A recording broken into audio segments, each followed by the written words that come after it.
Merci Balanda, micro pasteur Bobo partout à travers le monde. N'est Tolobaki, tout ça à Liège. Tout cela qui est reportage à Bruxelles, mais tout à à Liège. Ah ouais, on a besoin de staff, de combattants, il y a Liège. Voilà comment on a bien moko, moloto akufi, mokili momba, matanga bali kolele mokili momba. Ndeko la biso, to pesi mbote d'abord mbote et puis on se présenter na Balanda, micro pasteur Bobo à travers le monde. Merci Pasteur Bobo, moi Maurice, combattant à Nakati à Liège. Et là on a relevé pour la loi et la biso moloto et ça les biso passe mingi. Et ça les passe mingi parce que azali pe moto ya bosote. Kabila abandi ba jeune na wana depuis kala. Ce que au lobby kaka et là moko o eza contre gouvernement d'ailleurs, il faut en tout cas moyen nyonso à liquider. Ba frère na biso na ba sœur o nyonso to sangana ki na ba veillée de prière na ba nini nyonso pour la mémoire ya frère na biso moloto. Na kanisi bon et ça là qui toko mingi, et ça là qui bien pour la famille. Parce que frère Moloto Azalaki Kaka, frère pour à côté Maloba Yanzambete, Azalaki peut combattre.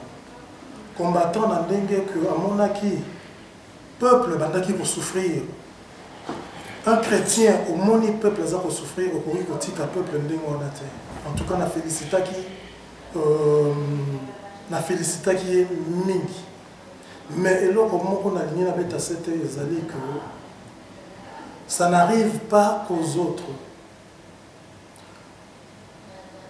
Bah veiller et salamé. Bah pasteur bazali belé, bah église bazali belé. Mais séparation ya bah église. Na ba kaya boye, bah frère, bah pasteur to samana, ezali pona mboka. Moto wana oyo akei abundela ki mboka. Abundela ki église te. Abundela ki mboka. En tout cas, na bakaya boye toyo kanaka tozalaka na bomoko. Tozala na bomoko parce que eza kosala pe passe mingi que ye abundeli famille na été abundeli mboka. Au lieu to sangana to luka to sala eloko moko pona to sala eloko moko mais ezali kaka que bon église oyo soki a sali oyo boyate oyo soki a sali oyo boyate en tout cas pour wana eza malamu te. Merci. Est-ce que bino ba combattant à Liège bo participer qui na ba cérémonie hommage à Moloto à Liège? Tout participer na ba cérémonie, tout participer na ba veillée et puis esili pété. Tout ça luka to sala lisusu eloko moko pour la mémoire parce que Azali vraiment homme de Dieu et puis Asali tokotika ba nini oyo boité toza ko continuer ba vente ya ba DVD naé to sala moi quelques publicités na ngopé donc to sala loko pour la famille. Est-ce que bolili ya solo toujours récupération pour ba musu ba lobike ba combattant bobo ya musique beta soki Moloto ya ki alinga beta te metanga kufi ba combattant tout bo récupérer ngo et comme makambu ya Joseph Kabila bomie mais yemoko mutondre so pas ya ki bon occuper est-ce que bo récupérer ngo tout ça pensant que azaki bola souci ya moto wana mona mboka mona Congo ezali récupération te ngai na boloba que ba œuvre oya sali lutte oya sali mingi na kati pe ya ba congolais ba yebaki ba lutte na ye ndenge to yebi yango lelo te et loko ezo sala mabe ezali nini ba pasteur charlatan bango nde bato bazali ko bebisa ba vrai pasteur ba église oyo ya malamu ezali ko nini crédibilité nango ezali kobeba na ba charlatan yango esali net moi mélange moko ya autre benga ba mélange oya bien te mais yé moko na moto na misala oya salaki na lobaki yango kala mingi te que azali pasteur combattant. Est-ce que oyebi nzembo mbo ya moloto ata nzembo mbo ya moloto oyebi ozala CD na ye osomba CD na ye naza na ba CD na ye naza na ba CD na ye et puis nasalaki lisusu commande na veille auto uti kosala na Liège nasali commande il y a 4 CD na 3 DVD na ko récupérer en lobby. Quel message au ça pour la famille naïe, famille Anzoto et puis na l'ensemble nous ça va coller là surtout la diaspora et ban na Brazzaville et qui na ba Chine na ba Inde partout au bal coller là monoto sans oublier na Kinshasa ba coller là na Congo Mobimba Lubumbashi partout avant la pesa na koloba que na koloba nano liboso que oya nzambe ezali ya nzambe ba pasteur bakufa homme de Dieu bakufa mais eloko oyo esalami na mort ya moloto eningisi mokili bato oyo ngai personnellement église oyo tokendaki kosala veille na prière akuna te mais donc eye na makila ba frères, ba sœurs, tout sangana, na uti ko bango, ça n'arrive pas qu'aux autres. Et ko yiko yela yo, to eyeli pe molunga.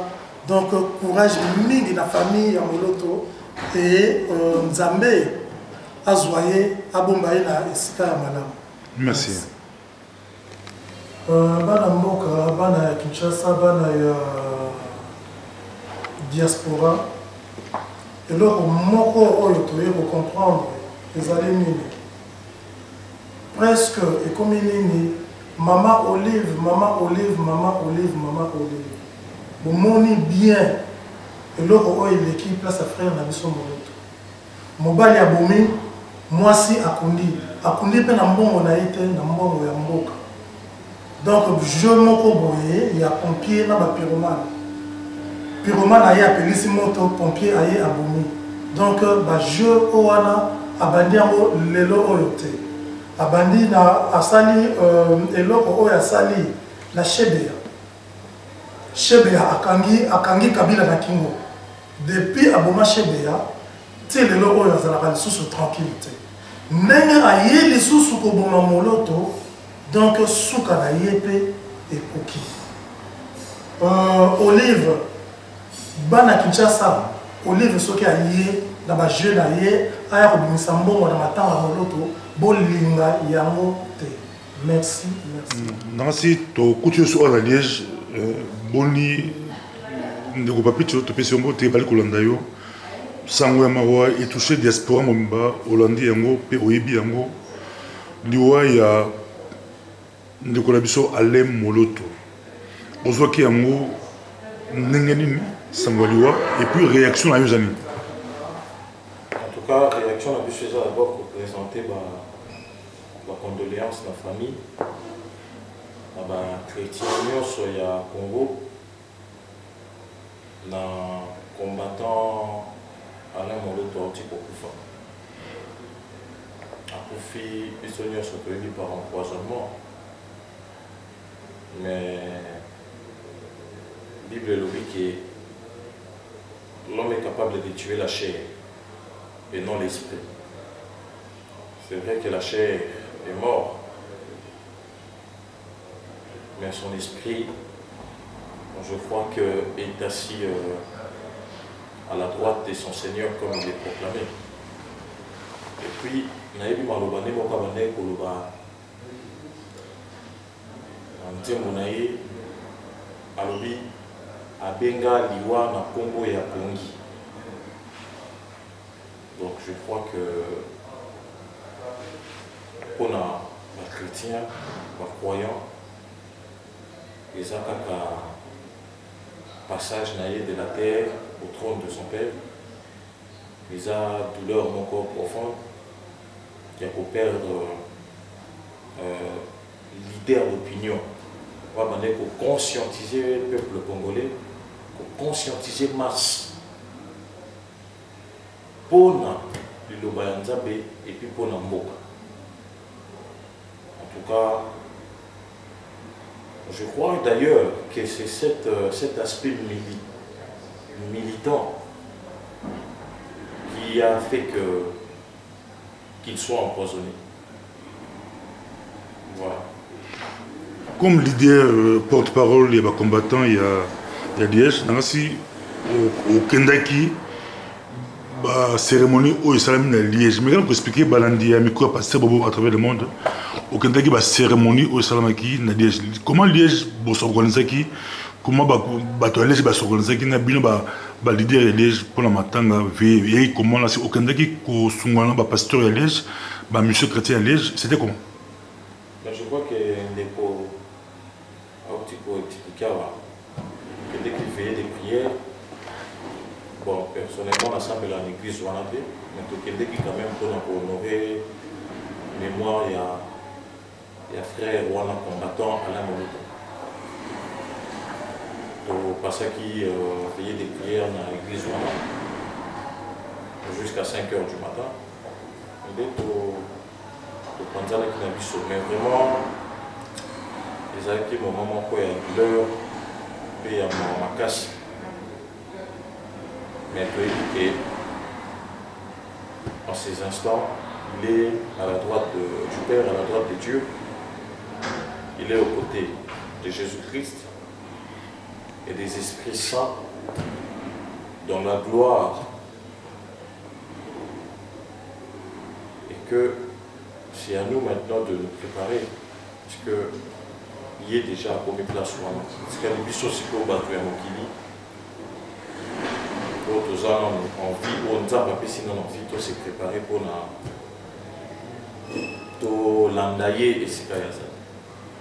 Les combattants ont une image, bobetaka, bopanzaka, bopeksa, concert. Mais les combattants ont une image côté humain, moto. Beaucoup va veiller, beaucoup va assister, beaucoup va condoléances de la famille, beaucoup va un message d'encouragement. Quel message vous envoyer à les Congolais sur la Congo, la diaspora congolaise, va combattre les malins? Non. Il ne faut pas qu'on soit aspect, on a des combattants, des pétaka, non, les combattants, d'abord, on doit faire ça combattant. Pour nous comprendre déjà qui est combattant. Moutou Akoufi, c'est un grand résistant, un grand combattant.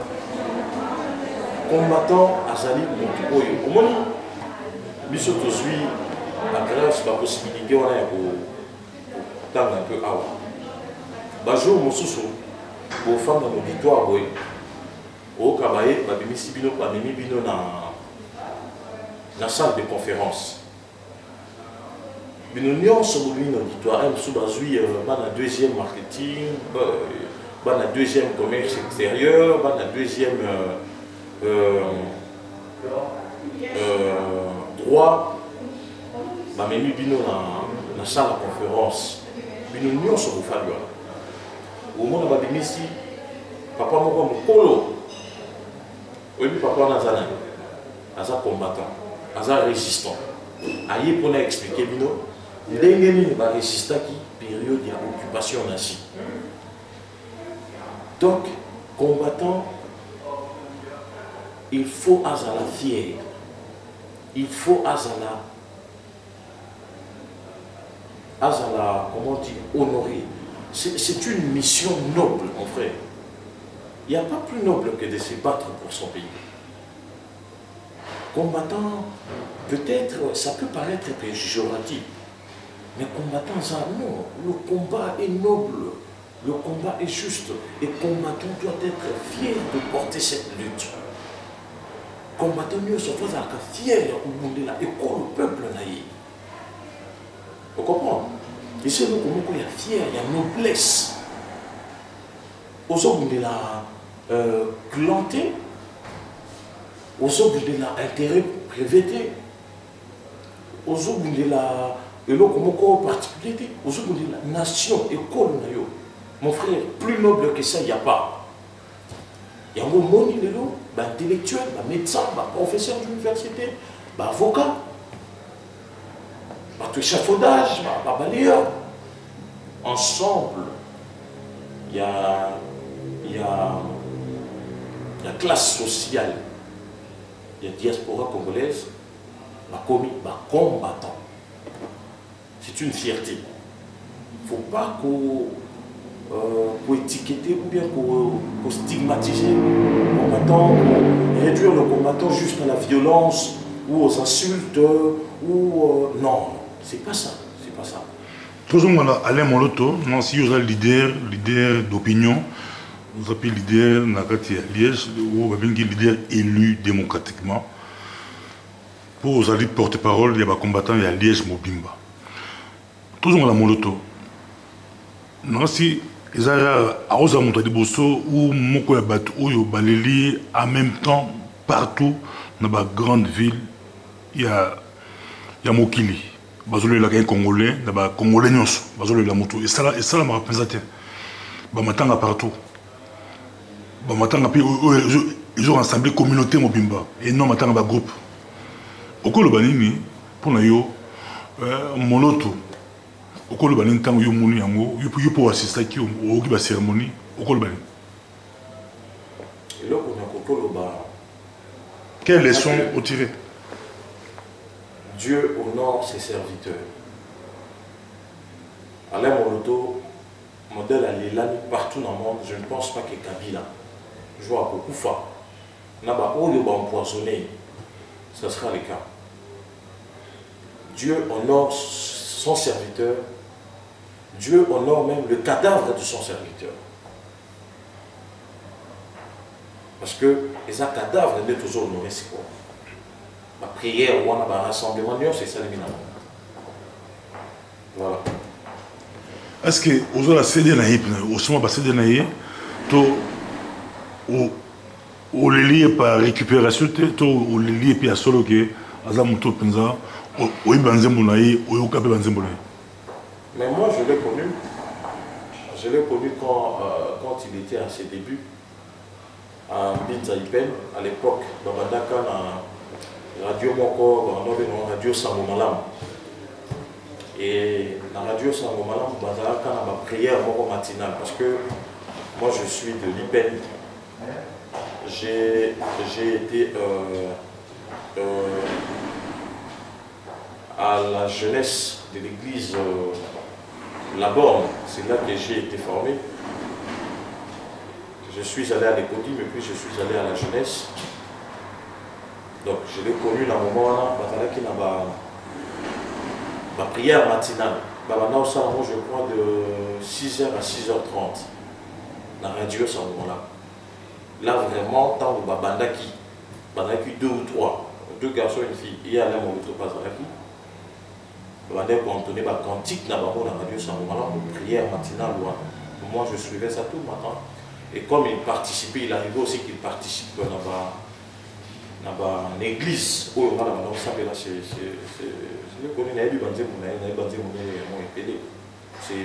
c'est un homme de Dieu qui est parti. C'est vraiment un homme de Dieu. Sérieux. Message aux Anango pour la famille, pour l'église Cœur du Christ, dans mon Mobimba. Et puis, Nancy, Ningosu, Olobike, et Bembenaye, et Téébison, Zamba honoré même Ebembenaye, mais quel message aux Anango Bandekunaye, Bananaye, Moisnaye, famille, groupe, aux message. Message, ils avaient quand même un courage. Message, ils avaient un courage. Ceux qui n'ont transposé un combat, Alain Moloto, c'est un martyr. C'est un martyr, il est mort pour la cause du Congo. Et il a été empoisonné, ça c'est certifié. Ceux qui l'ont empoisonné, tu as dit que ça, Kabila a été empoisonné. Mais ce sont des gens qui travaillent pour Kabila. Pourquoi? Parce que son message gênait le régime en place. De quoi autour de moi, la technique dans le commune, Kabila Bomi, moi Sinaye, à Kundi. Vous voyez comment ils travaillent ces gens-là? Donc Kabila est là pour empoisonner avec sa mafia rwandaise. Empoisonner à Rabatou. Moi Sinaye qui n'a pas là, au Bimsambo,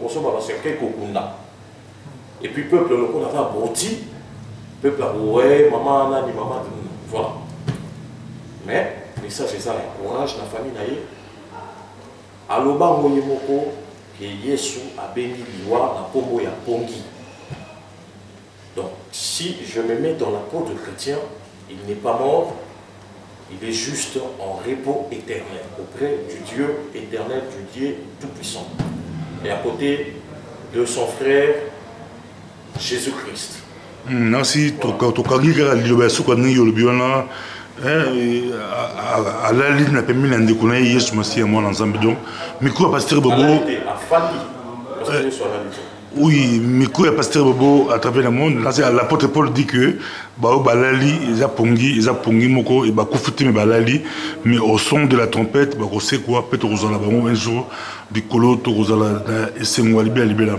Alors si micro pasteur Bobo za ko senga to li ko senga penza na za droit ndenge boli koloba famille na yeba la droit ya ko senga autopsie. Ce peut diaspora peut to la droit ko s'associer ou ba congolais ba chrétien ba s'associer la famille. C'est une autopsie, comme ça, tu es clairement allé moloto à Koufi na nini. Et aux malamons, pour la couper court de la spéculation, mais ton numéro au lobby de l'Obassou, nous allons permettre, nous allons baser mon sein naïe, et puis nous allons honorer, même les bébés à mon sein naïe. Quand on a pas mon bilan, vous allez dans 4 Liège.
Jamais